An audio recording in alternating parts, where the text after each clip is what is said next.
Hi mga kabay, good morning sa inyong lahat.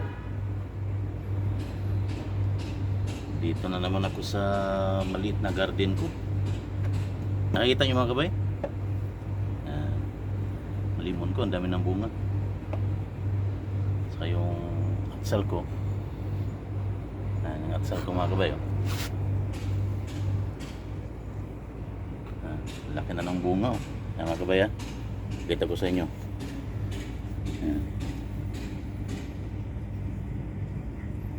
Yan, laki na ng bunga mga kabay. Yan. Ayan na mga kabay. Nagpakita na yung bunga ng atsal ko. Ayan, mga limon ko. Ayan mga kabay. Ito isang puno limon. Ito. Ayan. Saka yung isa, ano pa?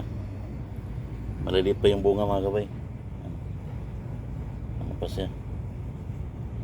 Ayan ang tanglad ko. Green na green, daming bagong dahon mga kabay. Yung chili ko, kunin ko na to ngayon mga kabay kasi hinog na. Pula na. Yan mga kabay. Pula na, hinog na siya. Kunin ko yan mamaya. Ayan ako sa suka para magprito ko ng tuyo.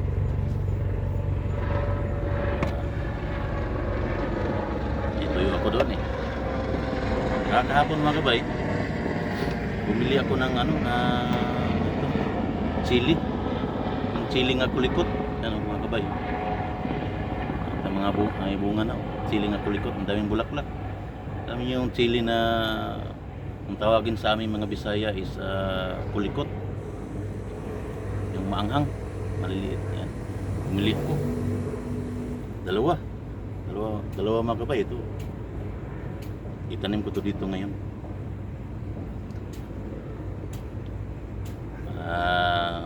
Kasi ako mahilig ako sa sili mga kabay. Kumakain ako ng kahit ano, may suka na lang, may sili talaga. Hindi naman masyadong maanghang, pero medyo masarap yung kain pag pag medyo maanghang Yan. Tanggalan muna natin ng yung lumang niya, maliit na kaang. Ilipat ko siya ngayon sa malaking kaang mga kabay.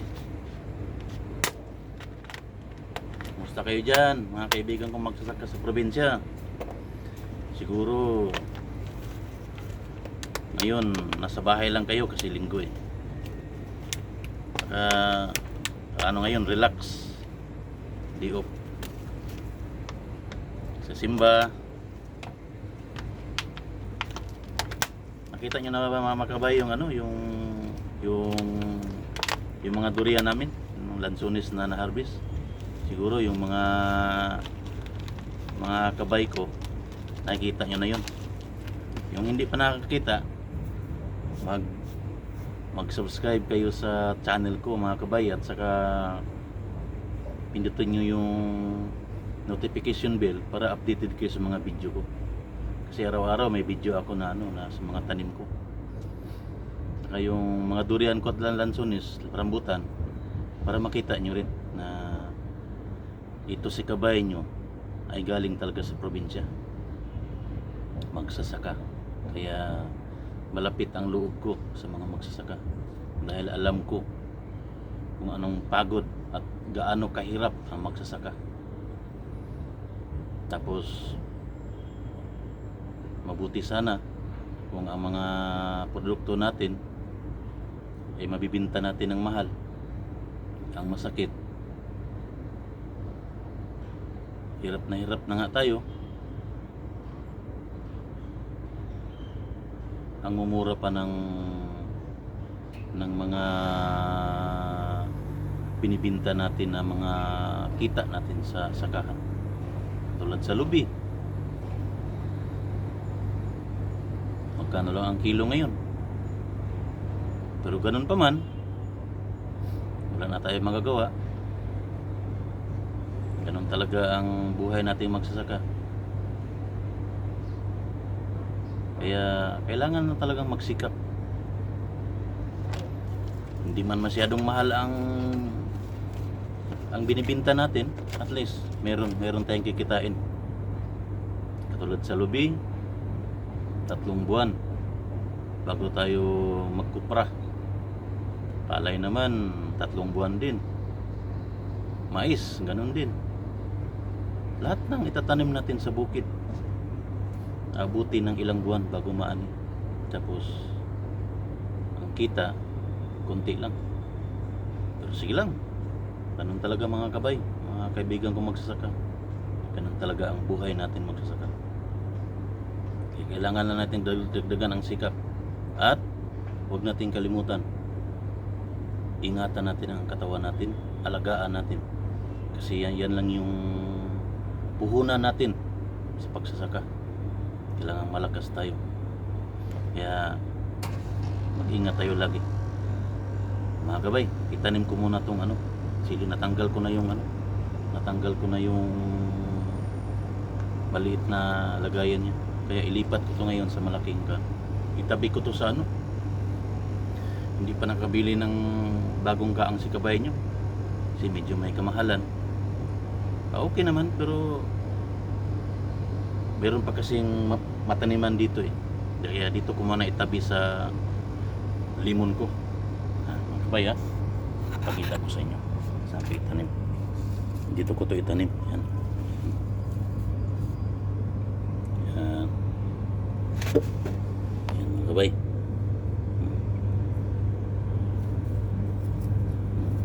Yan. Yan na yung sili. Itabi ko muna sa sa limon ko. Ito siya. Tabi ko muna siya dyan. Medyo malaki naman yung kaang ko, kaya pwede lang. Yan. Yan. Okay na. Natanim ko na. Ito. Yan. Ilang linggo lang, dadami ng bunga nito kasi may bunga na siyang isa eh. May bulaklak na. Yun yung isa. Yung isa naman, dito ko itabi sa ko. Yan.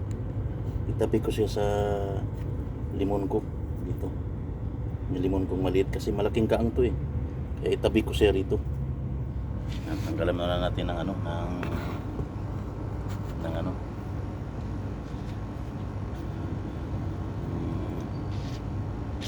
lagayan.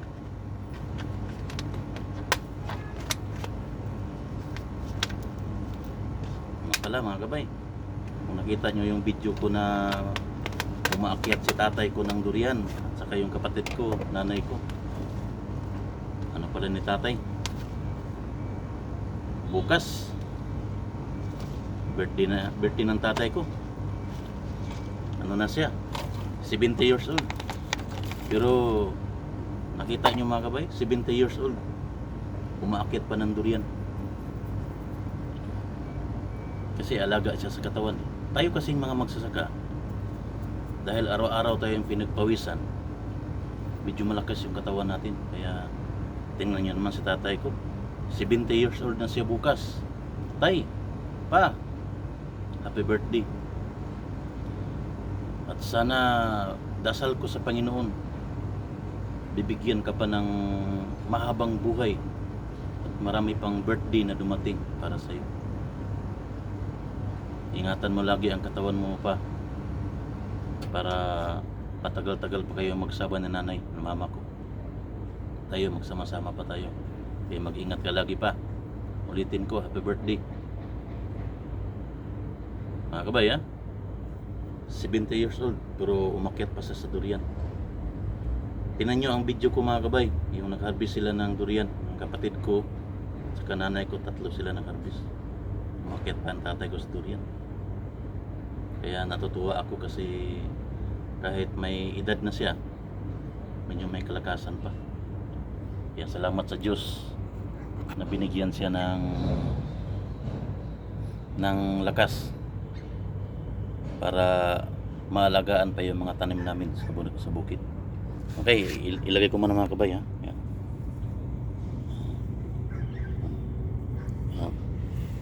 Tabi ng ko, mga kabay tabi ng sili ko, limon. Yan. Bilis na magtanim mga kabay. Ayan na, may sili na ako. Kabay ha. Yan isa. Dami ng bulaklak ko. Sa yung limon ko mga kabay. Bunga niya. Yan o. Daming bunga. Isa naman, yun, may bulaklak na mga kabay.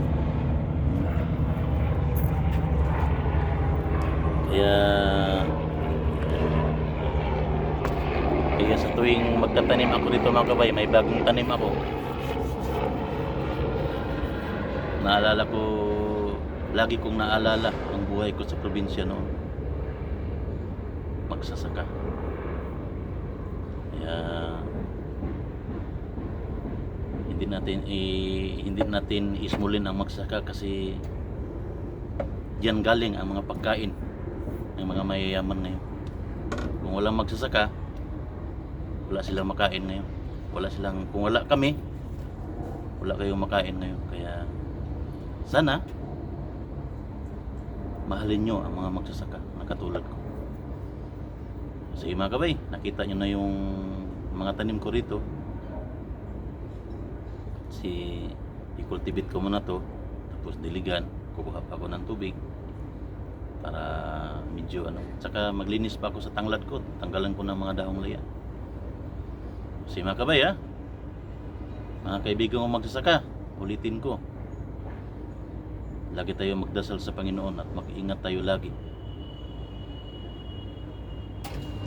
Laban lang, darating ang panahon, aangat din tayo.